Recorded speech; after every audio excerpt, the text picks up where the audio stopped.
नमस्कार। सरोकार टेलिभिजनको कार्यक्रम सरोकार विशेषमा यहाँहरूलाई स्वागत छ। म दिलीप थापा मगर। सबै विषय विशेष हुँदैनन्। सामाजिक, राजनीतिक, आर्थिक र समग्र मानव जातिको हितको निम्ति गरिने हरेक विषय विशेष हुन्छन्। समाजको हितमा गरिने हरेक कार्यको सम्मान गर्दै समाजको हित विपदका कार्यको भण्डाफोर गर्ने विषयवस्तु सरोकार विशेषको प्राथमिकतामा पर्ने गरेका छन्। दर्शकहरू, आजको सरोकार विशेषमा संसद पुनर्स्थापना गरेपछि नेकपा प्रचण्ड माधव पक्षले विजय उत्सव र प्रधानमन्त्री केपी शर्मा ओली पक्षको स्थायी कमिटीको बैठकले सर्वोच्चको निर्णयलाई स्वीकार गरेर अघि बढ्ने निर्णयबारे चर्चा गर्नेछौँ।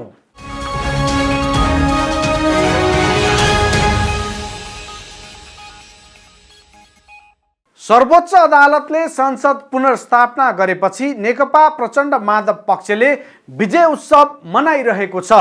उक्त समूहले सर्वोच्चको फैसला आएदेखि नै विजय उत्सव मनाएको छ।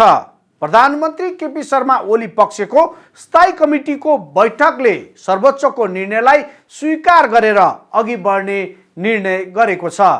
मंगलबार सर्वोच्च अदालतको संवैधानिक इजलासले प्रतिनिधि सभा विघटन गर्ने सरकारको निर्णय असंवैधानिक ठहर गर्दै पुनः स्थापित भएको फैसला सुनाएको 13 दिनभित्र संसदको अधिवेशन बोलाउन आदेश दिएको छ।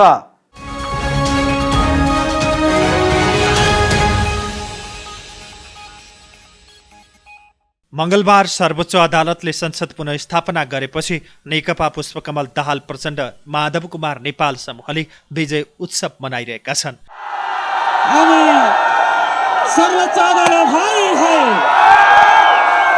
सर्वोच्च अदालत संघीय लोकतान्त्रिक गणतन्त्र नेपाल जिन्दाबाद जिन्दाबाद जिन्दाबाद। संघीय लोकतान्त्रिक गणतन्त्र नेपाल जिन्दाबाद जिन्दाबाद जिन्दाबाद। वीर शहीदहरू लाल सलाम लाल सलाम लाल सलाम। यो जित कसको? जनताको जनताको जनताको। यो जित जनताको जनताको जनताको। यो जित कसको? जनताको जनताको जनताको। वीर शहीदहरू लाल सलाम लाल सलाम लाल सलाम। वीर शहीदहरू लाल सलाम लाल सलाम लाल सलाम। सर्वोच्चको फैसला आएदेखि नै विजय उत्सव मनाइरहेको प्रचण्ड माधव समूहले बुधबार काठमाडौँमा समेत विजय उत्सव मनाएको छ। सरकारी असंवैधानिक कदम विरुद्ध चौथो चरणको आन्दोलन घोषणा गरेको उक्त समूहले आन्दोलन स्थगित गर्दै फैसलाको खुसियालीमा विजय जुलुस निकालेको हो। शान्ति बाटिकाबाट सुरु भएको विजय र्याली जमल दरबार मार्ग, जय नेपाल हल, पुतली सडक हुँदै राष्ट्रिय सभागृह अगाडि गएर सभामा परिणत भएको थियो। सभालाई सम्बोधन गर्दै नेकपा प्रचण्ड माधव पक्षकी नेत्री पम्फा भूषालले प्रधानमन्त्री केपी ओली र राष्ट्रपति दुवै प्रतिगमनका मध्ययार भएकाले दुवैले राजीनामा दिएर बाटो खाली गर्नुपर्ने बताइन्। प्रतिनिधि सभा पुनर्स्थापना भएको खुसियालीमा विजय सभालाई सम्बोधन गर्दै स्थायी समिति सदस्य समेत रहेकी भूषालले प्रतिगामी कदम चाल्ने प्रधानमन्त्री ओली र त्यसमा साँची बस्ने राष्ट्रपतिले पनि राजीनामा गरेर बाटो खाली गर्नै पर्ने बताइन्। सर्वोच्च अदालतले संविधान अनुरूप निर्णय गर्नेछ। केपी ओलीले संविधानमाथि घात गरेर, संविधानमाथि कु गरेर देशलाई प्रतिगमन र प्रतिक्रान्तिमा लैजाने जुन बाटो रोजे त्यो अदालतबाट सचिन्छ भन्ने कुरा हाम्रो विश्वास थियो। हामीले सुरुका दिनबाट उद्घोष गरेका थियौँ। हामीलाई विश्वास छ यो सर्वोच्च अदालत संघीय लोकतान्त्रिक गणतन्त्रको संविधान अन्तर्गत बनेको, हिजोका राजा महाराजा निरङ्कुश शासकहरूले बनाएको न्यायपालिका होइन। हामीलाई विश्वास थियो हामीले निर्वाचन आयोगले न्याय गर्नेछ कि त्यो संघीय लोकतान्त्रिक गणतन्त्रको संविधान अन्तर्गत बनेको संरचना हो हामीले भनिराखेका थियौँ। तर फेरि हामीले प्रतिगमनका विरुद्ध दशौं हजारको बलिदान गरेर रगतसित साटेर ल्याएको संविधानमाथि जुन ढङ्गले घात गरिएको थियो, हामी जनताका बीचमा गयौँ। देशको न्यायपालिका सर्वोच्च अदालतबाट न्याय निरूपण हुनेछ भन्ने विश्वास थियो र नभन्दै हिजो सर्वोच्च अदालतले जो संविधानको व्याख्याता पनि हो, यद्यपि केपी ओलीले गरेको संविधान विघटनको बारे सामान्य साक्षर मान्छेले नि पढेर भन्न सक्थ्यो यो असंवैधानिक हो, यो संविधानमाथि प्रहार हो भनेर। तर संविधानको व्याख्या गर्ने भूमिका पाएको सर्वोच्च अदालतको संवैधानिक बेन्चले केपी ओलीका जनविरोधी, संविधान विरोधी, लोकतन्त्र र गणतन्त्र विरोधी, संघीयता र धर्मनिरपेक्षता विरोधी सबै प्रतिगमनकारी सोच, उसका अभ्यासहरूलाई खारेज गरिदिएको छ र नेपाली जनताले आन्दोलनबाट प्राप्त गरेको उपलब्धिको रक्षा गरिदिएको छ। अब यो देश संविधानबाट चल्छ, यो देश संविधानवादको व्यवहारबाट अगाडि बढ्छ र सङ्घीय लोकतान्त्रिक गणतन्त्रमाथि कसैले खेलाची गर्न सक्दिन भन्ने भविष्यका निम्ति समेत नजिर हुने गरेर ऐतिहासिक फैसला गरेको छ। अलिकति नैतिकता छ भने राजीनामा दियोस्।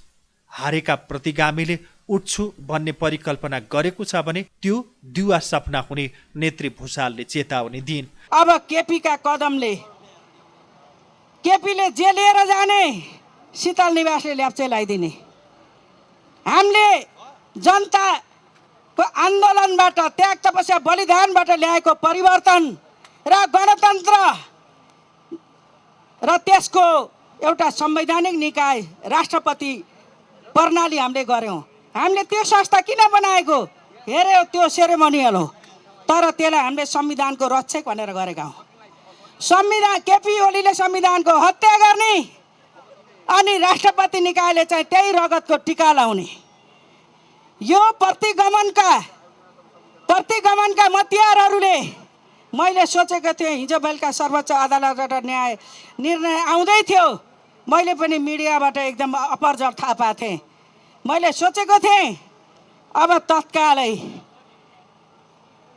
यो गैर संवैधानिक काम, यो संविधानको रक्षा गर्न नसक्ने असक्षमहरूको प्रतिगामीहरूले कमसेकम अलिकति पनि नैतिकता भन्ने चिज छ भने, अलिकति पनि मानवीय स्वाभिमान छ भने मैले हिजै राजीनामा देलान् भनेको थिएँ। तर मैले अलि 1-2 घन्टा पछि उनैका प्रवक्ताद्वारा सुने, मैले नदिने रे। अहिले थाई समितिको बैठक छ रे। मैले आशा अपेक्षा गरेको छु कि सायद यति बेला राजीनामा दिने निर्णय भएको होला।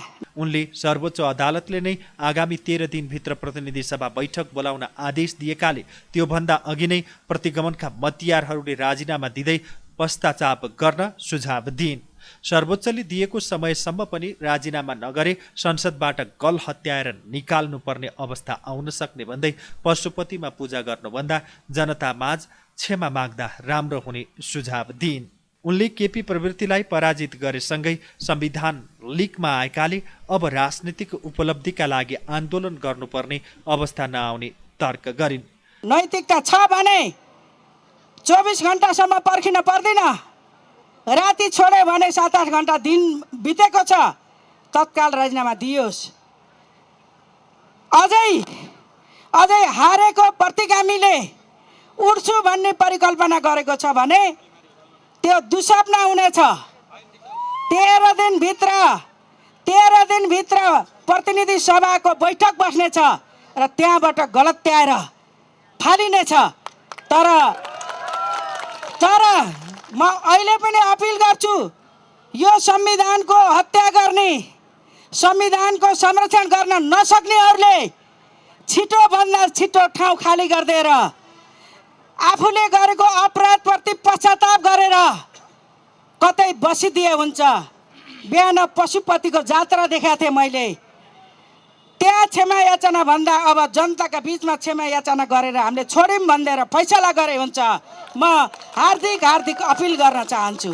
त्यस्तै प्रधानमन्त्री केपी शर्मा ओली पक्षको स्थायी कमिटीको बैठकले सर्वोच्चको निर्णयलाई स्वीकार गरेर अघि बढ्ने निर्णय गरेको छ। प्रधानमन्त्री निवास बालुवाटारमा बसेको स्थायी कमिटीको बैठकले तोकिएको समयमै संसद बैठक आह्वान गर्ने निर्णय गरेको प्रवक्ता प्रदीप ग्यावालीले बताए।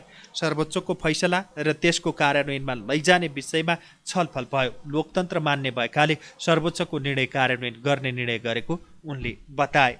आफूहरूको चिन्ता स्थिर सरकार, बलियो राजनीतिक स्थायित्व भएको उनले तर्क गरे। नेकपा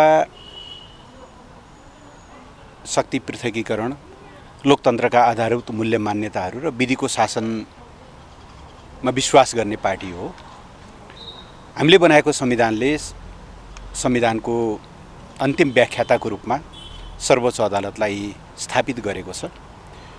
त्यस अर्थमा हिजो संवैधानिक इजलासबाट गरिएको फैसलालाई हामीले कार्यान्वयन गर्ने निर्णय गरेका छौँ। त्यो स्वाभाविक रूपले सबैले गर्नु नै पर्ने हुन्छ। फैसलाहरू सधैँभरि अपेक्षित नै हुन्छन् भन्ने होइन र गरिएका फैसलाहरूले सधैँभरि वाञ्छित परिणाम नै दिन्छन् भन्ने पनि होइन।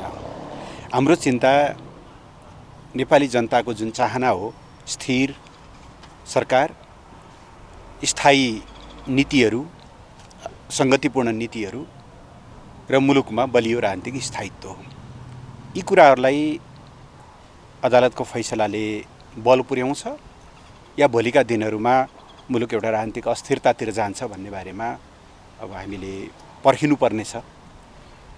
त्यो नहोस् भन्ने हाम्रो चाहना हो, तर हाम्रो मनमा केही गम्भीर जिज्ञासाहरू, प्रश्नहरू छन्।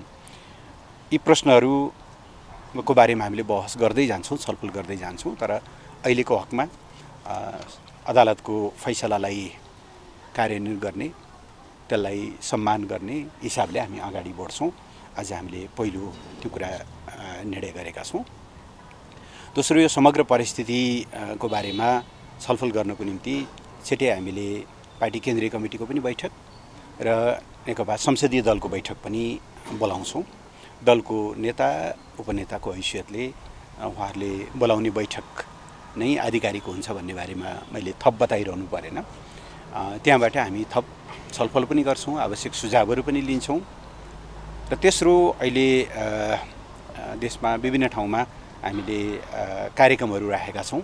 ती कार्यक्रमहरूले निरन्तरता पाउँछन्, कहीँ तिनीहरूका स्वरूपहरू परिवर्तन होलान्, तर हामीले जनताको बिचमा जे उद्देश्यका साथ हाम्रा भनाइहरू, सन्देशहरू लैजाने गरी कार्यक्रमहरूको तर्जुमा गरेका छौँ, तिनीहरूलाई स्थानीय अनुकूलता, स्थानीय स्थिति हेरेर तिनीहरूलाई चाहिँ निरन्तरता दिन्छौँ।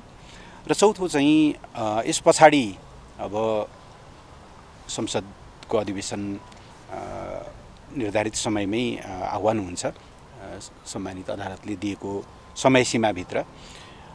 त्यस पछाडिको राजनीतिक परिदृश्य कस्तो जान्छ, परिदृश्य कस्तो हुन्छ भन्ने बारेमा चाहिँ हामी सम्बद्ध सबै पक्षहरूसँग छलफलमा छौँ। हाम्रो एउटै चिन्ता, मुलुकमा फेरि यो राजनीतिक अस्थिरता, संसदभित्र असैद्धान्तिक र नीतिहीन गठबन्धनहरू र त्यसले विगतमा जे कारणले संसदीय व्यवस्थाप्रति नेपालमा आलोचना बढ्यो, असन्तुष्टि बढ्यो, जनस्तरमा एक किसिमले वितृष्णा बढ्यो, त्यो स्थिति नहोस्। मुलुकले लिएका नीतिहरू, मुलुकले लिएको बाटो कहीँ कतै अवरुद्ध नहुने गरी त्यसलाई केन्द्रबिन्दुमा राखेर त्यसलाई सुनिश्चित गर्ने गरी हामी सबै पक्षहरूसँग छलफल गर्छौँ। अदालतको निर्णयले देशको राजनीतिक अवस्था कता जान्छ भन्ने गम्भीर विषयमा समेत छलफल भएको उनले जिकिर गरे। उनले आवश्यक छलफलका लागि केन्द्रीय कमिटी र संसदीय दलको बैठक बोलाउने निर्णय समेत भएको बताए। पार्टी विभाजनले औपचारिकता नपाएको हुनाले आफ्नै पक्षले बोलाएको बैठक आधिकारिक हुने उनले दाबी गरे। गम्भीर वैचारिक र राजनीतिक मतभिन्नताहरू भए यसबीचमा, तर पनि पार्टीलाई एकताबद्ध बनाएरै लग्न सकियोस्, हाम्रो प्रयास जारी छ र त्यो प्रयासको सङ्केत स्वरूप नै हामीले पार्टी एकताबद्ध रहने सन्देश दिने गरी कसैलाई पनि कारबाही नगरेको हो। अब नयाँ ढङ्गले छलफलहरू अगाडि बढ्लान्, त्यसमा खास गरेर अहिले जो साथीहरू बाहिरिनु भएको छ उहाँहरूका ठोस प्रस्तावहरू के हुन्। एकता अमूर्त कुरा त होइन, त्यसका केही मूर्त कुराहरू होलान्। उहाँहरू कसरी ती विषयहरूलाई अगाडि सार्न चाहनुहुन्छ, राष्ट्रिय राजनीतिलाई अगाडि लैजाने बारेमा उहाँहरूको बुझाइ के हो। अब सुनिरहेका छौँ हामीहरूले नेपाली काङ्ग्रेससँग सत्ता समीकरणको बारेमा छलफलहरू चलिरहेको छ भन्ने पनि सुनेका छौँ। अब छलफल चल्नुलाई अस्वाभाविक मान्दैनौँ, तर त्यही बाटोमा हिँड्ने हो भनेदेखि त एकताका ठाउँहरू त कहाँ बाँकी रहलान् र होइन। त्यो उहाँहरूका पनि कुराहरू सुनेर हामीले आवश्यक प्रतिक्रियाहरू दिन्छौँ। हाम्रो तर्फबाट मैले अस्तिदेखि पनि भन्दै आएको छु, हामी सदैव एकताका पक्षमा छौँ र एकताबद्ध ढङ्गले नै अगाडि बढ्न सकिन्छ। तर त्यो एकताको आधार सही विचार, सही सिद्धान्त, सही राजनीति, सही नेतृत्व, यी कुराहरूलाई आधार बनाएर एकतामा अगाडि बढ्छ। कमिटीले संस्थागत ढङ्गले गर्ने निर्णय नै ती महत्त्वपूर्ण कुराहरू हुन्छन्। व्यक्तिका धारणाहरू रहन सक्छन्। मैले फेरि पनि अझ फोकस गरेर भन्न चाहन्छु, सम्माननीय प्रधानमन्त्रीज्यूको निम्ति, हाम्रा निम्ति यी पदहरू सबै अस्थायी विषयहरू हुन्। मुलुकले राजनीतिक निकास पाउँछ कि पाउँदैन, मुलुकमा राजनीतिक स्थायित्व हुन्छ कि हुँदैन र जनताका अपेक्षा अनुसार काम हुन्छन् कि हुन्नन् भन्ने कुरा चाहिँ प्रमुख हो। त्यो कुराको एउटा चाहिँ भनौँ न आधार तयार भइसकेपछि हामी जुन ढङ्गले अगाडि बढ्नुपर्छ हामी त्यसरी अगाडि बढ्छौँ। यसका लागि चाहिँ सम्बद्ध सबै पक्षहरूसँग हामी आवश्यक परामर्शमै छौँ, परामर्श गरेर आवश्यक टुङ्गो गर्छौँ। यता विजय जुलुसमा नेता देव गुरुङ लगायतका नेताहरूले सम्बोधन गरेका थिए। प्रतिगमनको दिशामा रहेका अथवा चाहिँ यो संविधानलाई नचाहने, यो व्यवस्थालाई नचाहने, यो व्यवस्थालाई भत्काउन चाहने, यो प्रणालीलाई भत्काउन चाहनेहरूसँग पनि के आग्रह गर्न चाहन्छौँ त भन्दाखेरि अब सर्वोच्च अदालतले न्यायपूर्ण ढङ्गले फैसला गरिसकेको छ, आदेश दिइसकेको छ। त्यो आदेशलाई चाहिँ स्वागत गर्दै, सम्मान गर्दै अब सबै चाहिँ हिजो प्रतिगमनको दिशामा सोचिरहेकाहरूले पनि अब अग्रगमनको दिशाको यात्रामा अगाडि बढ्नुपर्छ। उहाँमा इमान्दारी छ, नैतिकता छ, उहाँमा थोरै मात्रै भए पनि यो व्यवस्थाप्रति आस्था र विश्वास छ भने उहाँले रिजाइन गरेर राजीनामा दिएर फेरि पनि विगत कालमा गरेका भुलहरूलाई स्वीकार गर्दै राजीनामा दिएर एउटा सहज प्रक्रियाबाट अगाडि बढ्नुपर्छ। अब अबका दिनमा के गर्ने र कसो गर्ने भन्ने कुरा राष्ट्रपतिलाई पनि संविधान सम्मत ढङ्गले अगाडि बढाउने सवालमा कुन वेबाट, कुन प्रक्रियाबाट अगाडि बढ्ने भन्ने कुरा चाहिँ संविधानले मार्गचित्र दिएको छ, सदन अगाडि छ। त्यस कारणले गर्दाखेरि संविधान, सदनकै प्रक्रिया जे छ त्यही अनुसार अगाडि बढ्ने होइन। अहिले नै चाहिँ के हुन्छ के हुँदैन भन्ने कुरा दलहरूको आपसी सहमतिमा निर्भर रहने विषय हो। यो कसैले भनेर हुने विषय होइन, आपसी सहमतिको आधारमा हुने विषय हो। संवैधानिक मार्गचित्रको आधारमा, आपसी सहमतिको आधारमा हुने विषय हो। केपी ओली प्रवृत्तिको पनि अब अन्त्य गर्नु छ।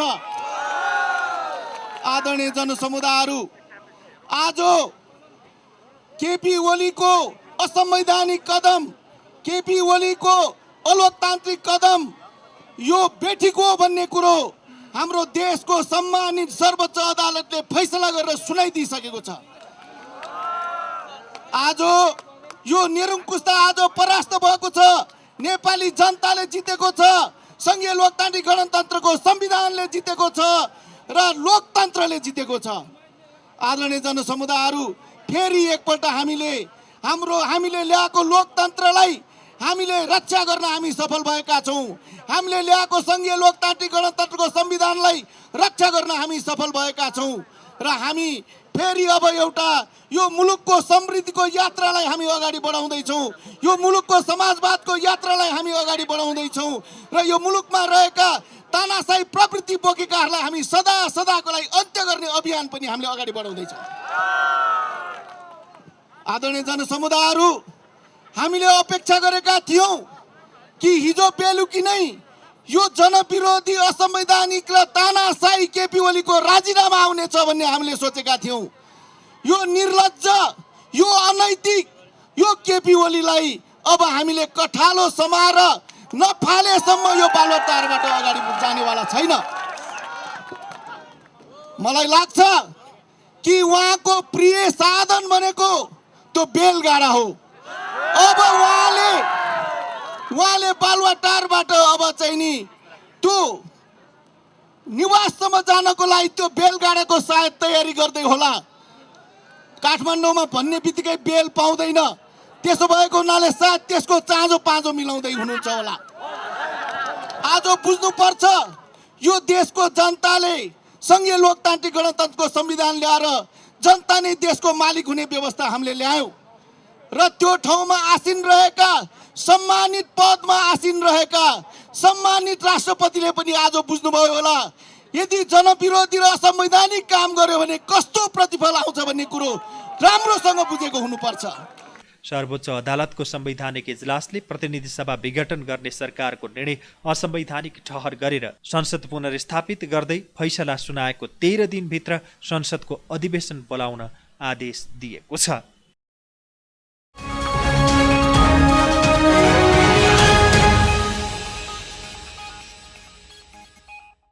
दर्शकहरू, आज हामीले सरोकार विशेषमा संसद पुनर्स्थापना गरेपछि नेकपा प्रचण्ड माधव पक्षले विजय उत्सव र प्रधानमन्त्री केपी शर्मा ओली पक्षको स्थायी कमिटीको बैठकले सर्वोच्चको निर्णयलाई स्वीकार गरेर अघि बढ्ने निर्णयबारे तयार पारिएको सरोकार विशेष प्रस्तुत गर्यौं।